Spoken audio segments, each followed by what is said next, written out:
What is up, party people? Birds of a feather on an impromptu Thursday night, not our original night on Tuesday, because the gates of whatever you want to call it opened up on Tuesday. On Tuesday night. I am back. I am. This is your boy OGP. We got people at the bottom. We got Chuck's over here to my screen left. This is my first time having power, and I still haven't had power for 24 hours. So this is all new to me. I'm out of the Stone Age, people. But we are rocking with you. We are brought to you by Alonzi Travel, specialized in creating vacation of your dreams at Disney, Universal, wherever your heart calls to you. Let their talented team of travel experts create a custom vacation just for you. Tonight's kickoff statement, because this has been a beautiful time in the sports of Philadelphia, especially with the Eagles. We will see the Eagles from the first half of the season on Sunday. Agree or disagree? What say ye tonight? First and foremost, just give a little synopsis. Take us through how did the Storm treat you, and then give us your kickoff question response, and then we'll go from there. PY had to go get a bucket. Chucks, I think you made it pretty scot-free, didn't you? It was probably drier than I was. Yeah. I mean, I had a little bit of light flickering at one point, but no, other than that, we were sitting pretty the whole night. Thank God. I'm still waiting for my shoes to dry. Like it was like literally past my ankles. That's how deep the water was where I was at. Wow. Yeah. I mean, yeah, not ideal. Could have been worse. Happy to be here. Happy to talk a little Eagles football. I'll lead it off for us tonight. I'll set the tone. Oh, joy. I disagree. I am not with this whole we're playing possum. We can just flip the switch. You don't believe Ocho Cinco? Not 1 second. Not one. This is if you give me the Eagles right now from the 2023-24 season and you put out the Harry Potter sorting hat, it's going to end up on whatever house is the worst. Hufflepuff? Because the Buccaneers made us puff and blow their house down. I'm almost to the point, honestly, it sounds crazy. There's so many flaws within the scheme of this team. It's like, I just don't tempt me with a good time. Don't get me invested again, right? Even though because I want to see. I sit here and I say this Thursday, we are Monday, 72 hours removed or more from the game, from kickoff on Martin Luther King Day, but nevertheless. Oh my God, Jalen cannot lose on MLK Day. So Martin Luther King Day, nevertheless, the last game of the wild card round.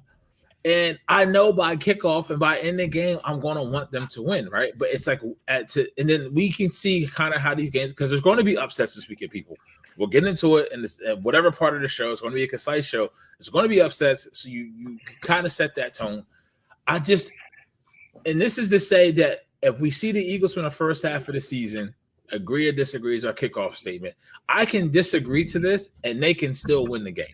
Yep. Because I think that version of this team is not there. And I don't think we see a version of the team that we've seen the last 5 or 6 weeks for the last 6 games that led them to a 1-5 record. I don't know what we see, but I don't think it's the team from the first half of the season. That is my piece. Whoever wants to go next. Go ahead, PY. So I'm an idiot. I have proven this time and time again. I am not the sharpest tool in the shed. So, yeah, I actually do believe, But I'm going to preface that. Do I believe it because of everything as a whole? I don't. My faith in Sirianni is waving. My faith in Brian Johnson is dead and buried. Matt Patricia looked fine the first week, and now he's making me want to jump off into the Schuylkill River. That's not good. And there's one thing. There's one reason I believe that you can find that team. It's Jalen Hurts. Like, the team will go as far as he takes them. Like, over the last 2 years, like, he's shown me that he can be that guy. He is that franchise quarterback. He can be that elite guy. With everything that's happened, people are like, oh, he's not as good as last year. If anything, I think he's more impressive this year because of what we've seen the last 5 or 6 weeks with all the god-awful football we've watched. What he did in the first 12 games makes everything so much more impressive. Because clearly there's faults in this system, and there's faults with Sirianni's coaching, and there's faults with Brian Johnson's play calling, and in schemes and whatnot. And he's finding ways to make chocolate out of chicken shit. Like I don't know what to tell you. Like Chocolate out of chicken. I had brain freeze for a minute. That's my best. I mean, But no, some would like, say he the is chocolate just- is the chicken shit. Like I don't understand. Brain fart, COVID fart. I don't know what to tell you, man. Give me a minute. All right. You know, it's Move just on. like this is just what I believe. Like I believe in Jalen Hurts. Everything else can fail, but number one will never fail me. Like we've seen him at the most critical moments. Even when he fumbles and even when he stumbles, he gets up. It's all about like what happens when you get bucked off that horse. Are you gonna lie down on the ground like a bitch, or are you gonna get up? Oh, that's a bad word. I'm sorry. I mean, Just one. keep going. Every show has had at least one or two. I mean, there's nothing. Just it is what it is. It is what it is. But We need like a ranking system where we could be like a check, like a chalkboard. You get your one. what? You have like we have like pictures of our names next to it. You're like, Pete's one. Well, the Other one you people said want- actually has an alternative meaning. So I mean, that's not as bad. And in the context you said it, it's not terrible. It's not terrible. I think In the context Jake that would you have made- Jake would have the lowest amount because he just doesn't talk. He has the. If you gave an MVP to the least amount of words said on a show across the ATD platform, it goes to Jake. So I think I should get props because like from where we started with me, which is every like 15 words was a curse word to now like I'm like right there with Jake where I'm pretty low for the most part. I don't know about Especially my F words. I think my F I words. mean, I'll give you improvement. I mean, I won't go that crazy. Yeah, But, let's not go that far. Chucks, what say you? So I am going to disagree to the poll. It's hard to see that type of team coming back. They don't have that confidence. They're not playing with just that mojo that they once had. And I don't know if you can just flip a switch and do it. Now that's not to say that they won't play well. I think that come playoff time, they're going to play better than they have been, but to what degree? That's the big question. Is it enough to win? I don't know. It's and Jake even says AJ might not play. If AJ doesn't play, I mean that's right. We're behind the 8 ball. But I think when it comes to, I keep thinking. You remember when? Of course, you guys remember, but before that, the Niners game. The Niners came in. The players came rolling into the link in all black outfits. They were saying they're going to, they're going to, they're coming for our funeral, essentially. And in a way, they called their shot, and they did it. Ever since then, we have not been the same team. We just haven't. And there's that type of confidence that you saw, the swag, and being able to find ways to win no matter what. It completely went 180, and they've been finding ways to lose. It's a completely different team, and I can't see in 1 week's time them being able to break that. Now, the fan in me, once kickoff comes, I'm going to hope and pray that there are signs of life. I alluded to what Chad Johnson had said on Twitter. He said that he believes in the team, the players. They're playing possum, and they're going to be fine. I love Chad Johnson. I love what he says, so I hope he's right. But like the skeptic in me right now, looking at it from an objective point of view, it's really hard to see. So I'm going to disagree to the poll. I don't think that team's coming back, but at the same time, and what we've been talking about. We've talked about it several times already, so no need to really get in depth with it in details. But again, this team has always been one where they're not good facing the blitz. They're just not, and that's even the team from earlier this half of the season. That's been the same. Now though, defenses are really like exposing it, and we went from Wink Martindale, who blitzed and blitzed and blitzed. We're facing another team that's going to blitz. How is that? I think that I know, PY, you talked about, the one factor is Jalen Hurts. I love Jalen Hurts. Everything else you said, I agree with, but I don't think he's the X factor. The X factor is the ability to handle the blitz.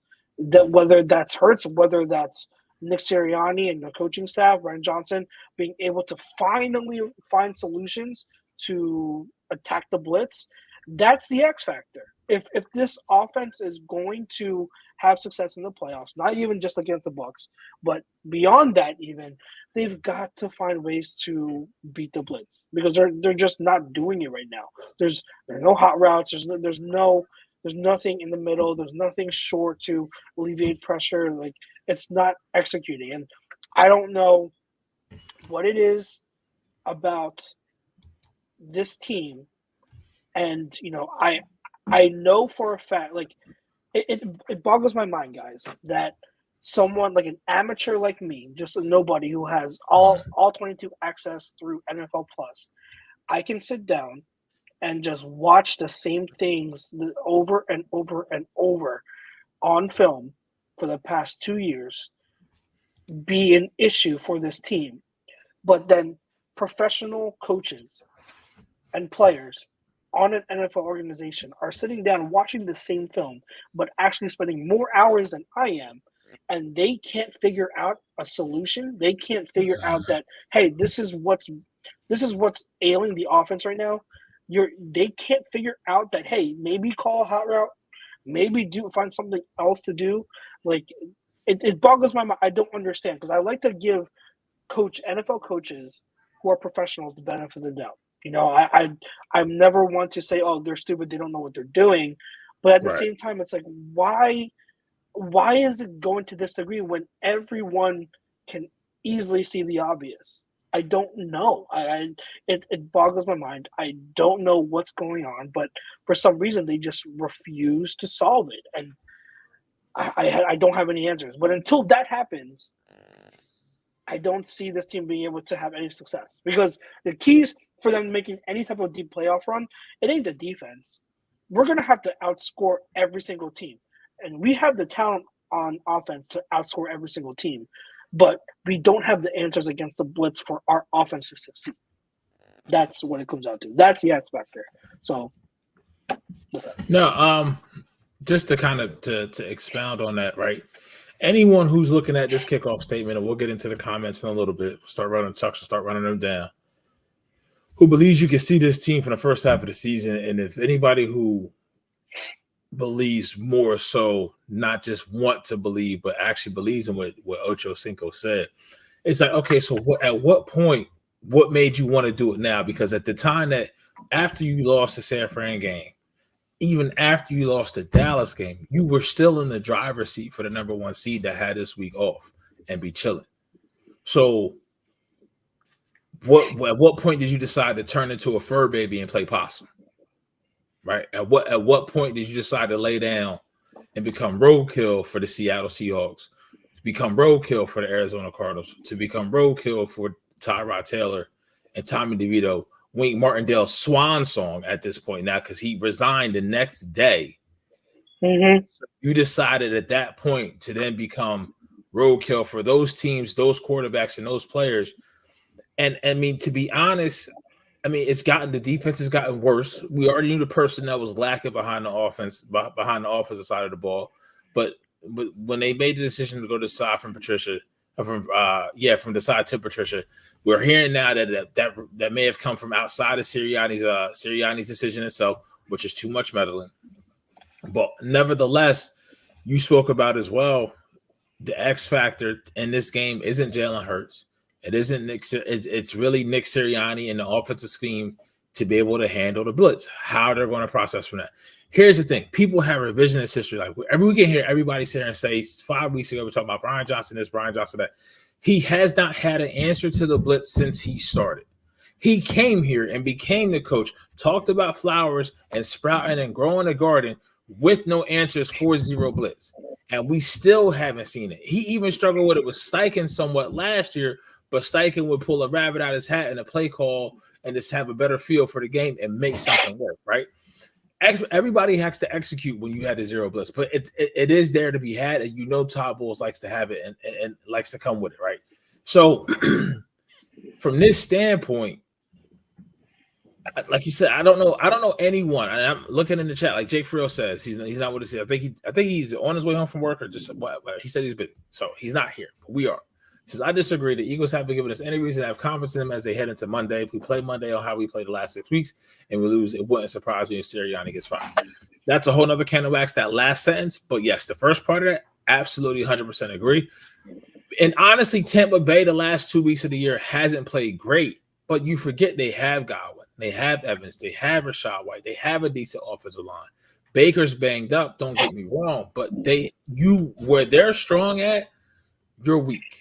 And where we're strong at, especially if we don't have AJ, we have the advantage, but we don't have the advantage as if they had they had the strong advantage. Their skill position players versus our secondary versus our skill position players versus their secondary. Because if we had their secondary, oh man, yeah, we win. This would be like an 8-point. We'd be 8-point favorites because then you have Antoine Winfield. I'm good at that point. You have I'm good at that point. You know what I mean? Like so. You be straight at that point. So it just goes to show how fragile and how frail this line is and what we're going to see on Monday. And I don't have confidence. It's almost like it's like we didn't win a division, but yet we won. We have the better record by I think 1 game or 2 games or something, like whatever it is over Tampa Bay. But it feels like they are the better team. I know Vegas thinks I think we're 3-point favorites. 3.5. If I'm not mistaken, right? But it really, I don't even know how they do that. You see what I'm saying? Like, I don't know. Arlene Pompey says, first she said Happy New Year to us. Happy New Year, Arlene. She says, y'all beat my Pats. That team in this kickoff statement feels like that was last season. Honestly, it does. It feels like that was last season. Yeah, it feels like so long ago. Put it this way, Pete. Like everything you say, like X's and O's matchups.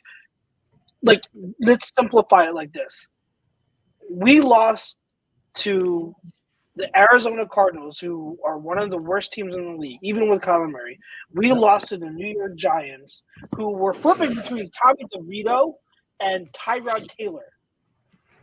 Okay, so who were both hurt. Those two teams, both hurt. So losing to those two teams, you don't get any benefit of the doubt against anyone in the playoffs. I don't care how banged up the Bucs are. I don't care what the regular season stats were. Efficiency, analyzed DVOA, EPA, whatever. I don't care. We lost to the Cardinals and the Giants the past 2 weeks. We do not deserve to be favored in any matchup or anything close to that. We don't. That's what it comes down to. We don't. I don't care about – and you know me. I always break down matchups. Like, well, where is this and that? But, like, what it comes down to is the fact that this team can't beat the worst team in the league right now. Like, the only team I think we should be favored against, if you were to match us up against – Don't say it. Don't say it. All the leagues, the only team we'd be favored against is the Carolina Panthers. That's it. That's it. Like, why? What? How am I going to believe that they should be favored against anyone else? We lost to the Cardinals. Yeah. I don't know. It's almost like that San Fran game. For those out there, I'm pretty sure everybody in here can remember. If you ever go watch the original and truly the only one that should be referenced, Space Jam, the San Fran 49ers came in here and they monsters the Eagles. Yeah. And they did all the talent. And they didn't really. I don't think they really did it to the players because I don't think you get that bad that fast. But for whatever the core and the confidence, I really think has been shaken is the coaches. Like it's almost like they coach scared. They coach not. They coach not to when they haven't been aggressive, right? I saw a comment from earlier from Raymond Rivera. He said the finger injury might prohibit Jalen's ability to throw deep. That actually may be a good thing. If because the coaches are smart that may finally force him and force Sirianni to take what the defense is giving you. Honestly, if we played offense how teams play offense against us, we wouldn't be as bad. What I mean by that is offense against our defense. Okay, offense against they take what they take what they're given, and then they march their way down the field. Look what Arizona did. They marched their way down the field. It wasn't shot plays or anything like that. We don't do the same. It's like we're constantly looking for the big hunter play. Like we're big game hunting. Nah, go hunt some small game. Go hunt some small yards, 8, 10, 12 yards, whatever we need to do. Get the yards per play up, positive yards per play up, and then you build from there. I don't understand.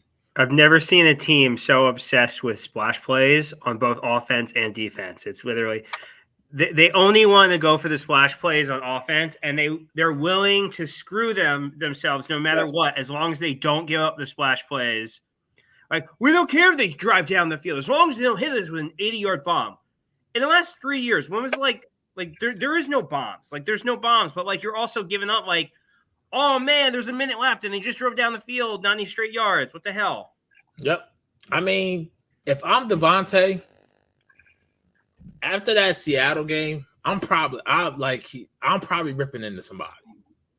Because no disrespect to AJ, and that's probably his guy, but I'm going into Jalen like, listen, I'm just as good as him.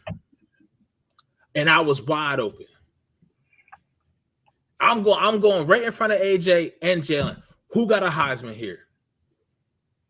You see what I'm saying? Like, don't forget about me. Like, I get it. You check to that play and it didn't work, but it's times where we see you here to read this. Here's the problem. He said it today. That wasn't in the read. They checked to that play. So every time you're guessing wrong. So maybe sometimes you just lose your feel, right? But what do you have to do when that happens? Get back to basics. If you're a basketball player, the shot's not falling. You need to get to the line, take it to the rack, do something. You need to see the ball go in the basket. That's what they need to do for the conference. They need to see the ball go in the basket. You know what I mean? Yeah. And then maybe from there you can build. You out here trying to get creative, trying to improvise, trying to do this. And this goes the same thing for Patricia on defense. You out here trying to get cute. Here's the thing, right? Bad Patricia's trying to call a dime defense. When I say dime, I'm referencing women or men, whatever sexuality you want, attractiveness. He's trying to do a scale of 1 to 10. He's trying to call a play like a dime. You ain't got nothing but 4s and 5s on your team and personnel. That's what you're working with. You can't turn the 4 or 5 into a 10. It's not going to happen. So what do you guys do? You got to meet somewhere in the middle, my guy. You got to meet somewhere in the middle. I'd rather you play sticks defense than seeing Hassan Reddick dropping cover 7 times. You put him on the field and you live with the consequences and you say you don't do anything except for stop the run. I want you to go forward. Either go forward or go side. I don't want you going backwards. Backpedaling. Why do we have one of our least sack guys backpedal like he a DB and turning his hips upfield? For what? For who? For what? It doesn't make sense. I think you have to realize, like, I'm not defending it because it's not ideal. You don't want that to, like, having it happen a couple of times is fine. Having it happen 7 times, that's not ideal. Now, a big part of it is because a big part of it is because we can't stop the run out of 4-man surfaces. Our 4-man front is not. They're not. They can't stop it. The D-line can't shed blocks, and the run fits are horrible at the second level. So when you can't stop the run, you have to bring in an extra guy. They're going to bring in the 5-man fronts. But what happens on the 5-man fronts when the offense goes spread? If they motion out someone, the Cardinals did it all game against us. If we're in a 5-man front, they're saying, okay, you're in base 5-man front. We're going to motion someone out, and we're going to check to a pass play. Well, what's going to happen now? One of your edge defenders is going to be in space in coverage. That's just how the scheme is. All right. If you do not do that, if you bring 5, then you are leaving more space in coverage. That's just how it is. So what are you going to do? Like, it comes down if fans and the coaches don't want our edge defenders dropping into coverage so much, whether it be Sweat, whether it be Reddick or whomever, Brandon Graham, it doesn't matter. Like, then this D line has to start playing like it's supposed to be playing. They have to start dominating like they were beginning of the year. Because if they don't, then this defense is going to give up. They're like, the opponent's punter can just take the day off. Like, there is no way any team is going to need to punt. Yeah, it's a bye week for their punter because they're not going to be punting at all during the game. So that's what's going to come down to. Like, you've got the D line on the defense. They have to wake up because if not, everything else is going to be a domino effect. It's going to spiral downwards. I can see that. It's almost like it's the bite your nose to spite your face, right? Like, it's an old, very, very, very old school saying, but it kind of that rings true, right? Here's Jacob Henson right here. I'll put it up for us. He says how he has set this roster up to make big splash plays to get up quick so he can maximize his defensive investment in the D line and pass rush. So they want to get up big early and let the defensive hunt. Problem is teams will figure out if we just make Philly dink and dunk down the field, then they'll get impatient, try to force us to get a ball away. Our defense is not built good to hold up long-term and close games, so that's why we need to score more quickly and play with the lead. There's even more than that, so I'm going to read it from a different spot. That's crazy. I can't ... Is that it, Chucks? Is that the comment? Yeah, he's gonna. No, there's no more. Paragraphs. So the thing is, you're not wrong, but last year it worked.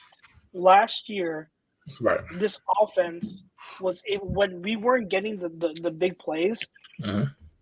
When they weren't there, what did we do? We matriculated the ball down the field with a dominant run game, and we're able to play off of that.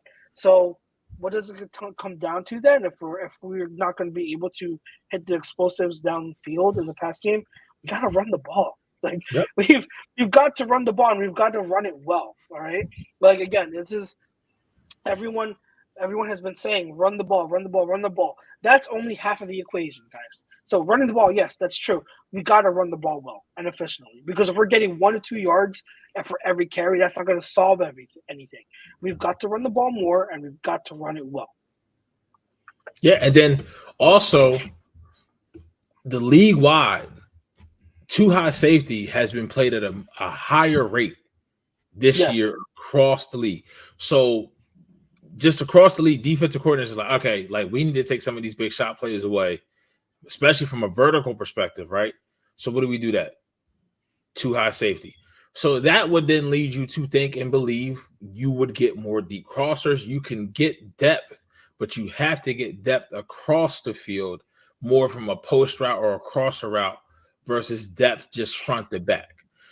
But for whatever reason, I don't know what it is, our head coach and our offensive mastermind is just behind the curve, and he's just slow to catch up. Yep. He's slow. He's very slow to catch up. So I don't know what we're going to see on Monday. Don't get me wrong. Could it be different? Could we be Jacksonville, right? You very well could be the Jacksonville Jaguars on the outside looking in, because I said this again.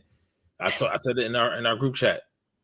Through 11 games of the season, both teams were 10-1. Both teams were 8-1 was 8-3. We were 10-1, and they both lost 5 of the last 6. One team is still playing because they had 2 more wins, and the other team is at home drafting in the teens. That very easily could have been us. Very easily could have been us. If you just go look at the regular season and you look at the quarterbacks that they lost to, right? You expect that maybe they could drop one to Dak. Maybe they can drop one to Purdy.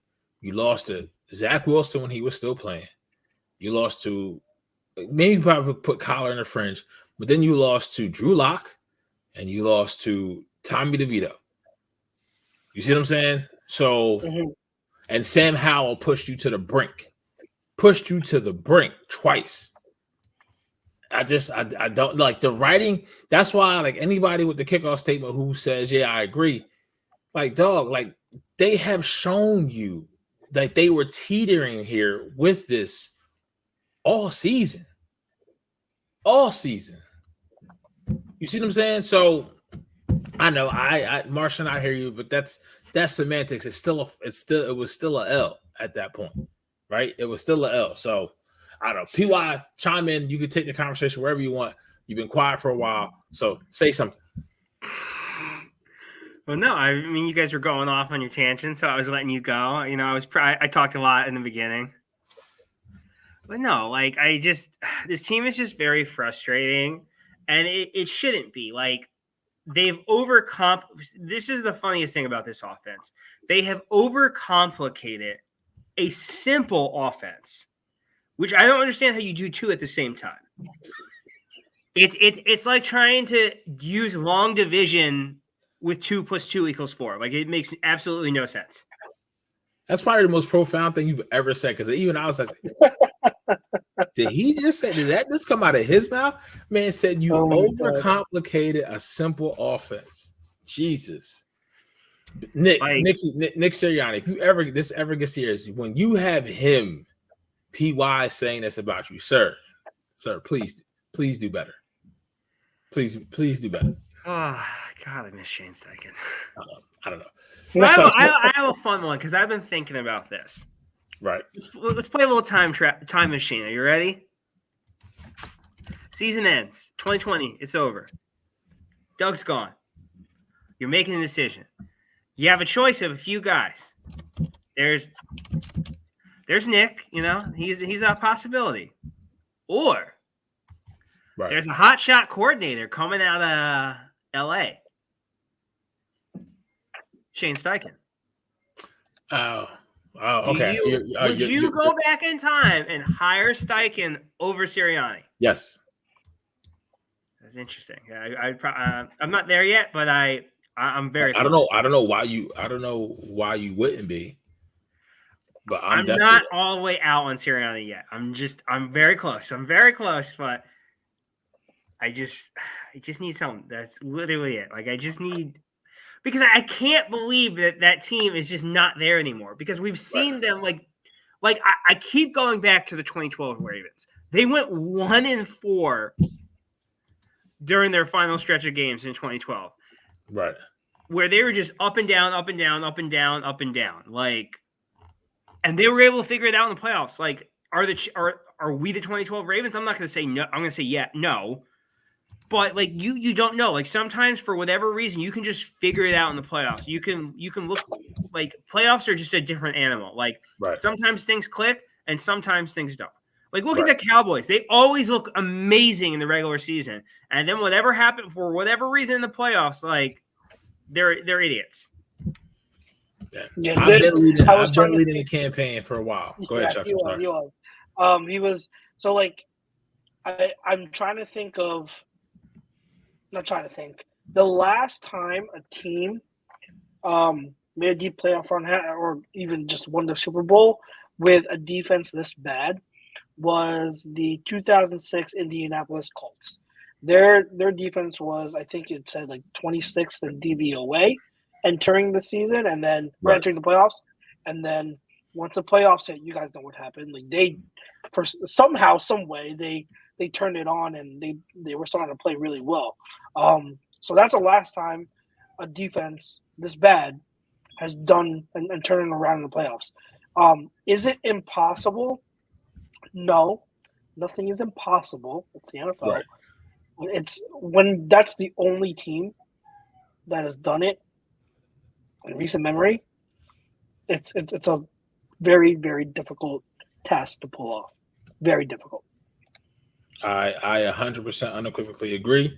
We're going to pay some bills real quick, and then we will be right back.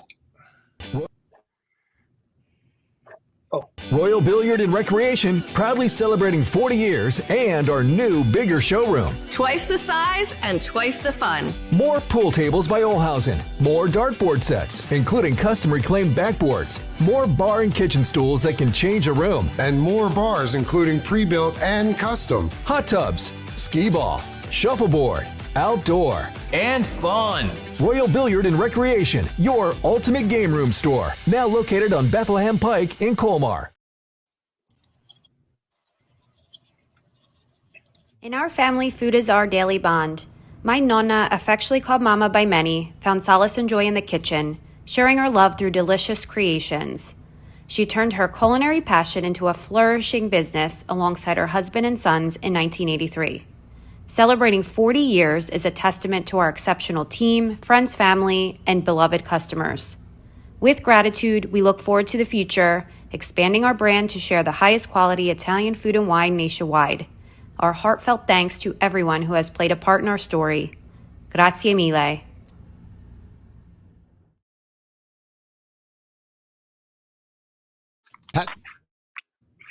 Hats.com is the premier destination for quality and fashion-forward hats and more, with designs for every style and trend. Locally based and run by Philly sports team fanatics, Hats.com can help you elevate your hat John.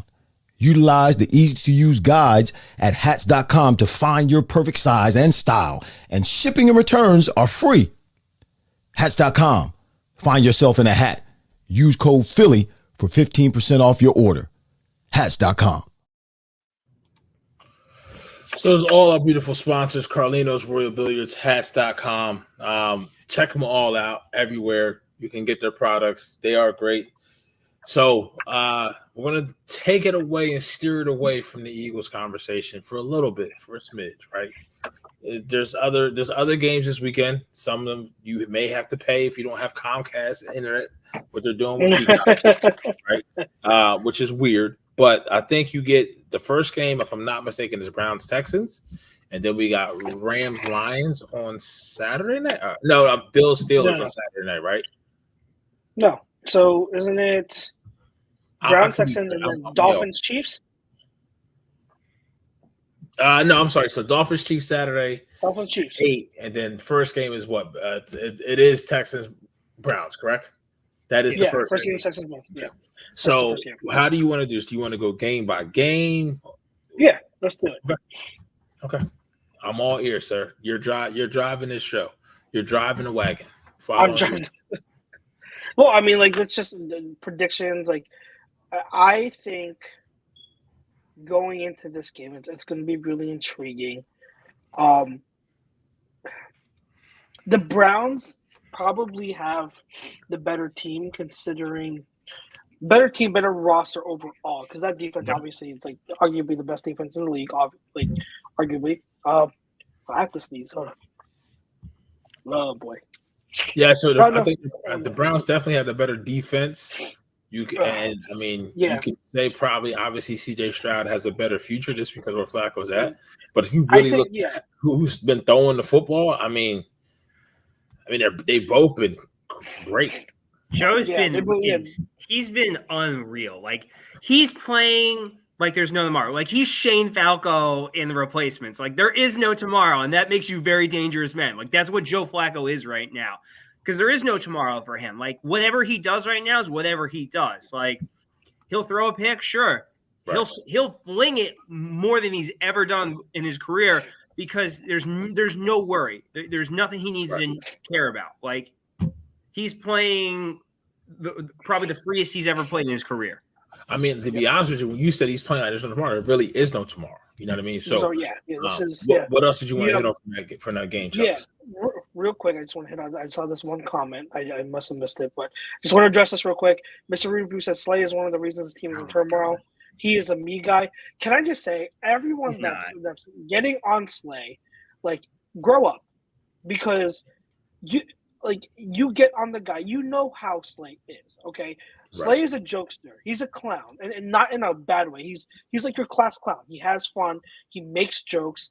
That's his personality. He's not a selfish guy. If he was trying to take the pressure off a little bit. Do you guys really think that he would have been voted a captain by his peers if he was a total me guy? If they didn't believe him as a team? I'm tired of all this. Like, these fans who it's ridiculous. They think that leadership has to be one certain mold. Right? Like, leadership looks like just one thing. Yep. Okay. So I wish I was 24, Martian. I wish I was 24, and I'm very happy you think I'm 24. I am so far gone from 24. But honestly, like, there are different types of leaders. And Slay is one of them for this team. That's why he's a captain. If you guys are taking his jokes like way too seriously, that's your problem. I have no issue with Slay. He's one of the reasons why this team, like, if this defense is going to have any chance, he's one of the reasons. He's still need Darius Slay. Like you've seen what this team has looked like with Slay not on that field, and I just think it's funny that everyone's like, "Well, he's not a team guy. You know, he's selfish. He's this. He's not taking it seriously." Remember, Tom Brady was throwing like freaking like tablets on the bench last season and breaking crap, and nobody was saying anything about his character or the type of leader he was. Well, you know, that's just Tom. He's just hardworking. He's determined. That's his personality. But like Slay jokes around a little bit, and they're like, "Well, you know what? You can't take him seriously. That's not a good leader." Like, fans are gonna complain about Jalen Hurts being too robotic, and then they're gonna complain about Slay being too like joking around you, whatever.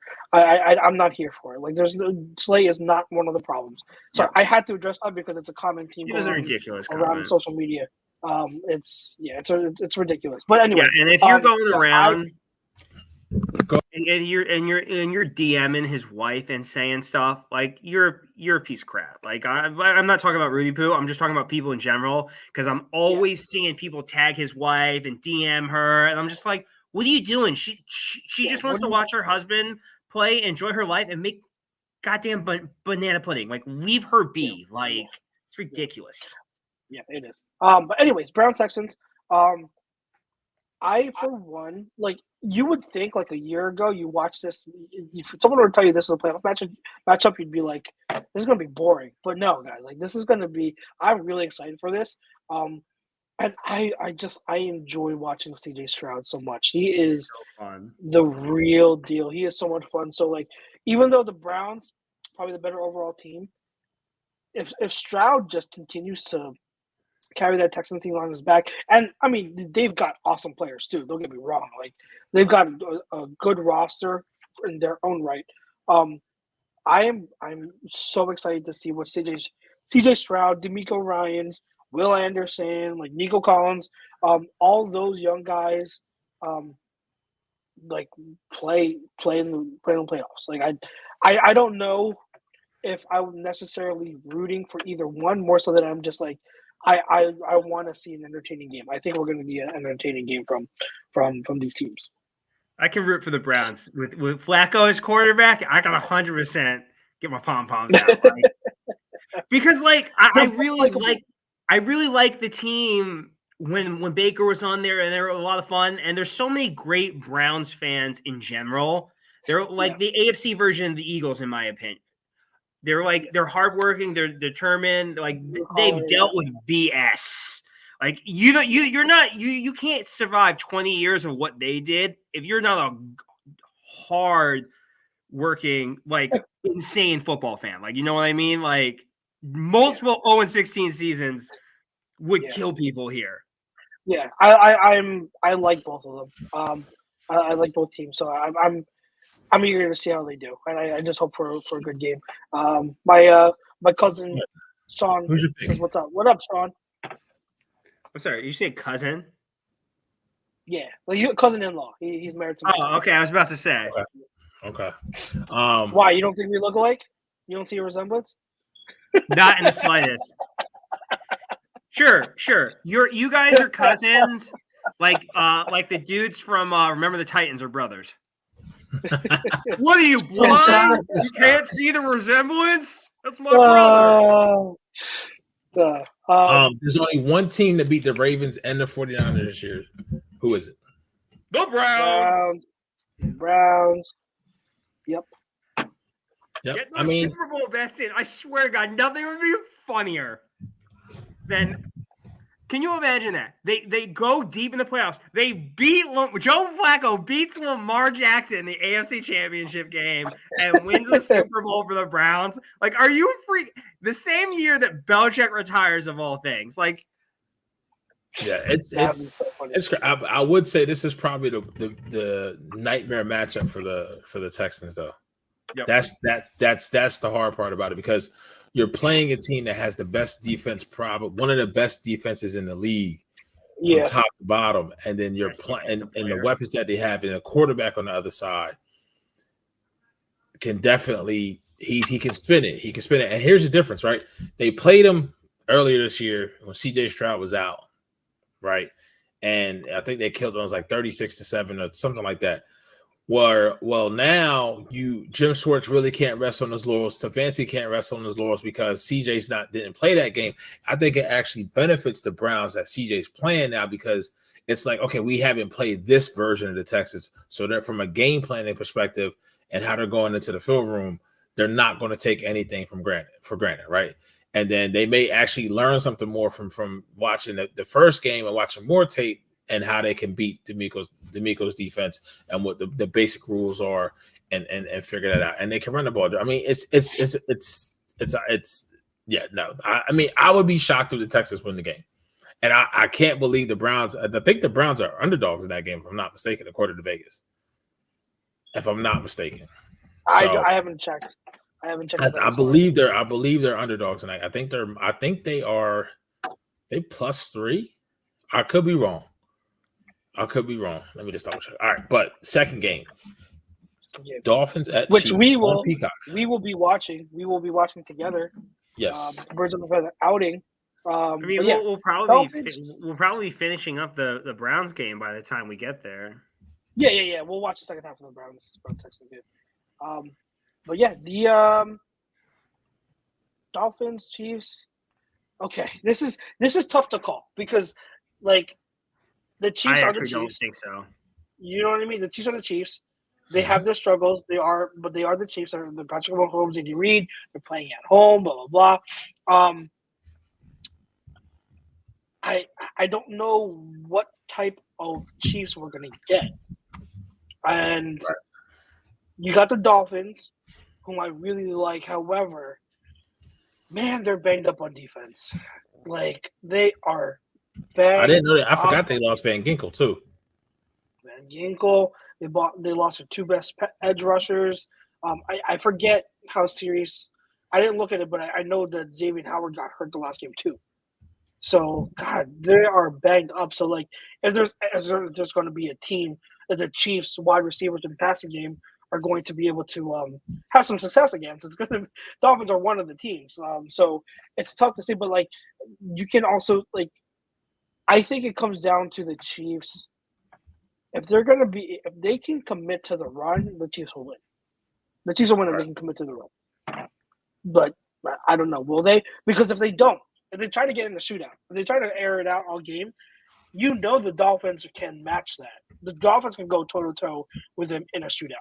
So if you try to play into their hands and go into a shootout, I think the Dolphins win. But if the Chiefs just run the ball, I think they will win. Yeah, I mean it's going to be 5 degrees, right?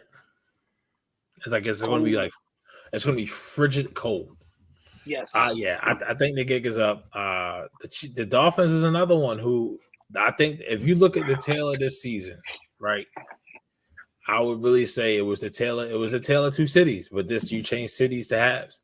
Like teams that struggled in the first half of the season now kicked it into gear the second half, and then teams that were who we thought, if you asked this question in October, where these conference championships games were, those teams are fighting and clawing to hang on for dear life. I mean, it could be self-inflicted, could be injury-related, but for whatever reason, these teams are just not in the same position they were 7-8 weeks ago, right? So, and that's where the Dolphins find themselves. It's a tough hill to climb. Chiefs still managed to get a game at home, and then they win this one. I'm a firm believer in that. And then they go on the road, and that's going to be Patrick Mahomes' first road game in the divisional round. So we will see from there. Then we have Saturday. Is it what's the first game? Is that the Bills? Yep, Steelers Bills. No TJ Watt, yo. No TJ Watt. This is the Bills. I think are on a hot streak. Right? Yep. They are one of those teams that could go far because they're just playing that well. It's something else because all the injuries they've sustained, it's crazy. It's similar to the Dolphins, but they are just playing such good football right now. Such good football. So they're feeling it. So if the Steelers lose, they will have gone 7 years without winning a playoff game. Because they bring up Mike Tomlin's like consecutive streaks. Like, oh, he made the playoffs again, or he has a winning record. And I'm just like, when is winning playoff games matter again in Pittsburgh? Because I hear every year, well, we didn't win a playoff game, but you know what? We didn't have a losing season. Like at what point does that matter again? Because if we had the same head coach and we hadn't won a playoff game in almost 8 years, like that would be like a regular talking point. Yeah. I think though you have to consider context. They haven't had a decent quarterback. That's the thing. They're not a free agent destination. They haven't got splashy names. They haven't. So, Chuck, I'm right there with you. Go ahead and finish your point. Yeah, I don't think that Tomlin's job is in jeopardy at all because I think considering they have Mason Rudolph as the quarterback right now, and they were freaking Matt Canada calling plays for most of the season, and we know how horrible he was. So I think that the fact that they're in the playoffs, it's already house money. It's kind of like with the Texans. I forgot to say this earlier. Texans are playing with house money. They're not supposed to be in the playoffs. But they are. So no matter how they perform, it was already a successful season. I think with the Steelers, I don't know if I can say it's a successful season because some people might have been expecting Kenny Pickett to take the next step. But if you remove that, if you adjust your expectations and you look at the fact that Kenny Pickett's not here, he was playing horrible. Matt Canada's out the door. You have freaking Mitch Trubisky and then Mason Rudolph take over the helm late in the season. Like the fact they're in the playoffs, I think is good. Right. So I can't really fault Tomlin. I think he did a good job. I think the one thing about Tomlin that always kind of just worries me is that he's always a coach where his teams have kind of played down to competition and then play up to competition. So like you've seen the Steelers lose some bad games against bad teams, and I don't know why that's always a thing with him. But aside from that, like you look at the season as a whole and consider the circumstances, I think Tomlin absolutely has a safe job, and he should. I don't think he should be on the hot seat at all. Yeah, I agree. But I think the spread in this game is 10. I did go back. The Browns are favored by 2. Still like the Browns in that game. I'm taking it. I'm giving it 2 points. Giving it 10 in this game. I mean, I just know Miles is gonna have a game, man. Ooh. Yeah, I just know 10. All right, so none of these games we talked about so far, we would consider the favorite team to be on upset alert. Correct? Fair enough. Correct. No. Correct. These next 2 games on Sunday night, I don't think he's in here. Sorry, Don. These next 2 games. Ooh, these are the ones. Every time, baby. These are the ones that, hey, man. Like, so we'll hit it off 4:30 p.m. Sunday in Big D, Dallas. You got the Pack versus the Cowboys. Pack getting 7 points to the spread. Listen. I would not be surprised because if at any point, if here's the thing, Dallas, we always say Dallas going Dallas. They haven't Dallas yet, but it could be right around the corner. And Jordan Love has been playing well. I think Christian Watson is going to be healthy. The Packers can run the ball. I think Alexander's going to play. They're young. Yeah. They don't know any better. They really they're just here. They're just like, hey, we're just playing ball. We got another game. We're just happy to be here, man. Exactly. Where all the pressure's on Dallas. All the pressure's on Dallas. And I mean, luckily for them, it's in their building. I can very easily see Dallas winning the game. They are the better team. Some would say from top to bottom. And really just going, but I would go Dallas to win the game, but I would not, which I just literally did. I bet on the game and I took the 7 points. Give me the extra 7.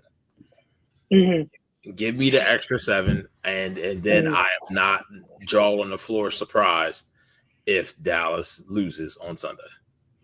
Yeah.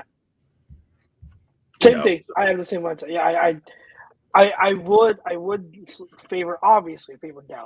They're a better team. They're at home, and they've been excellent at home. Although they should have lost the game to the Lions, but that's not a matter. But the Packers are playing with house money. I've said that already with other teams, but they are, and it's exactly what you said. Like they don't have pressure on them. The Cowboys do. Now I have very, very big reservations about that defense. Like I don't like Joe Barry's defense. So if the Packers are going to win, it's going to be in a shootout. But they can absolutely go toe-to-toe with the Cowboys offense. They can go back and forth. Absolutely. Like, I don't know if I brought it up on the show already weeks ago. But your boy Jaden Reed is a freaking stud. He is good, guys. I know people they'll look at Christian Watson. I think that Jaden Reed is their best wide receiver. Yes, but Chris, I would say he's the best, but Watson's the most important because what Watson so explosive. He can stretch that. He can stretch the field. He can stretch the field. So when Watson can then pull that coverage downfield, Jaden Reed can then go ahead and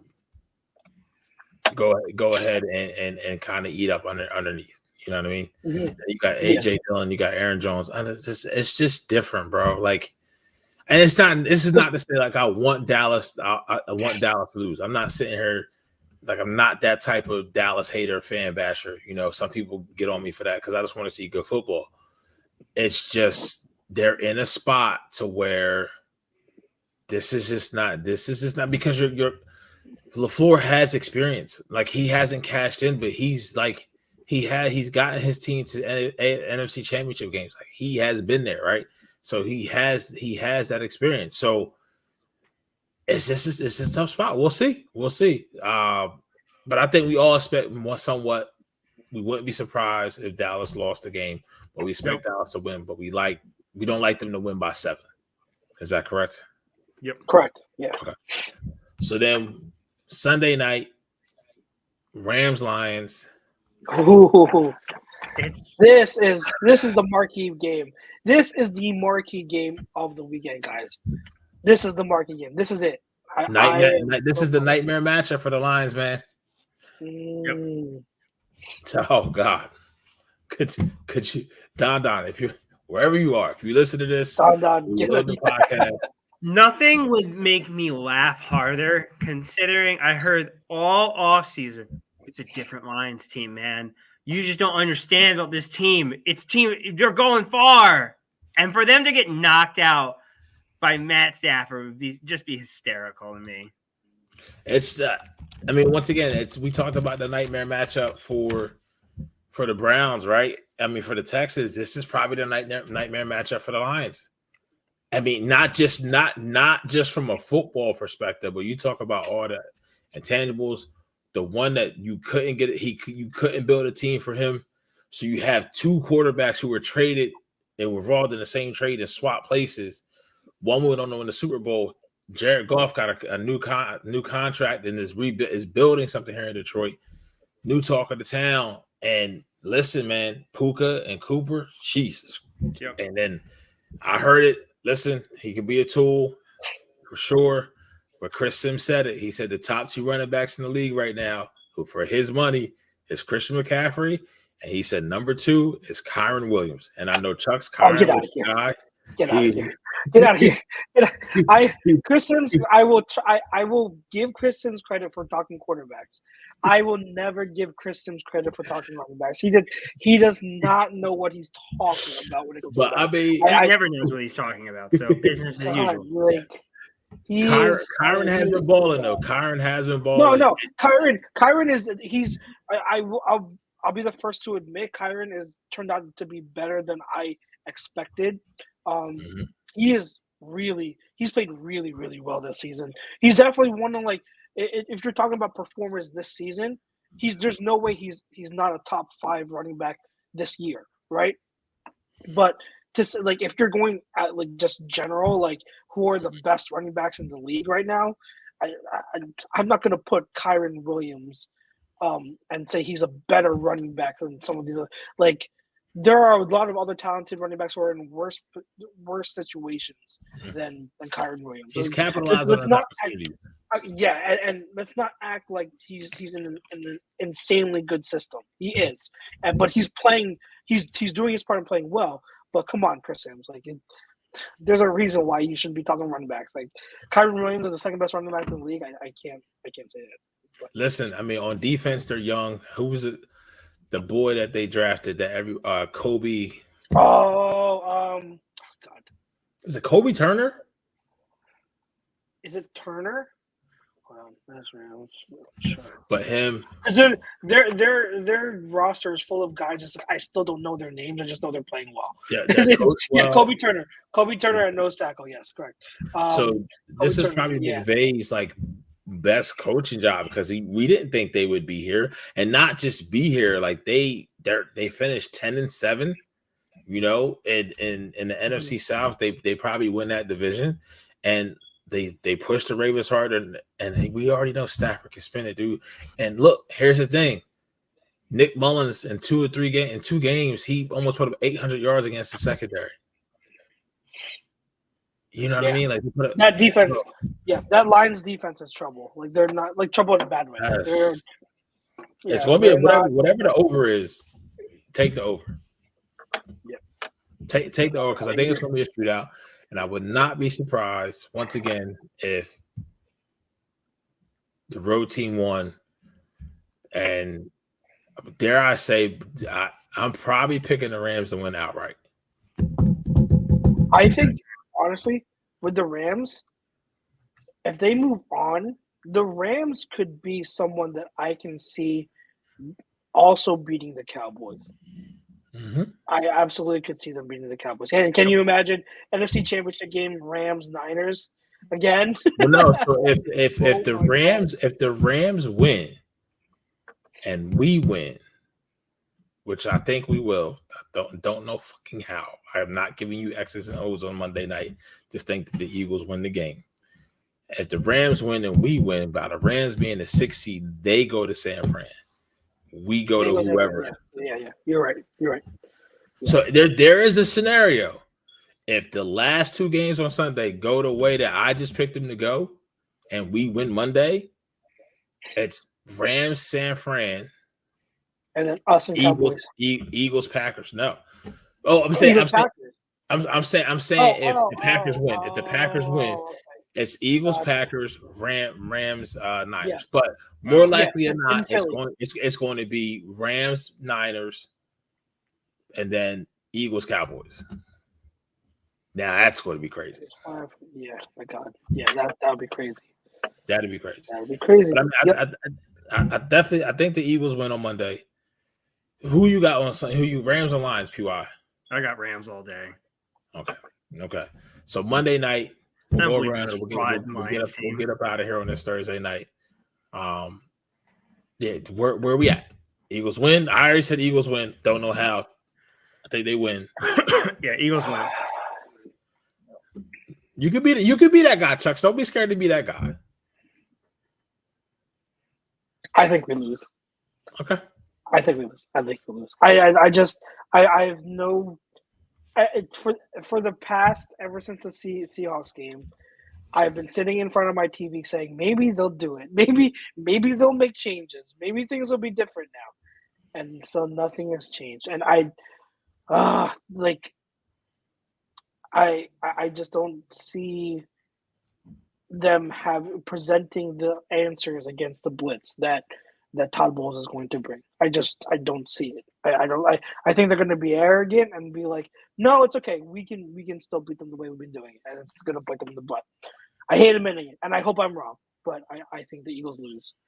Bucks win, which is going to suck because that'll be another wild card playoff game in Tampa that Jalen Hurts is going to end up losing. That's going to suck. So yeah, I mean, but honestly,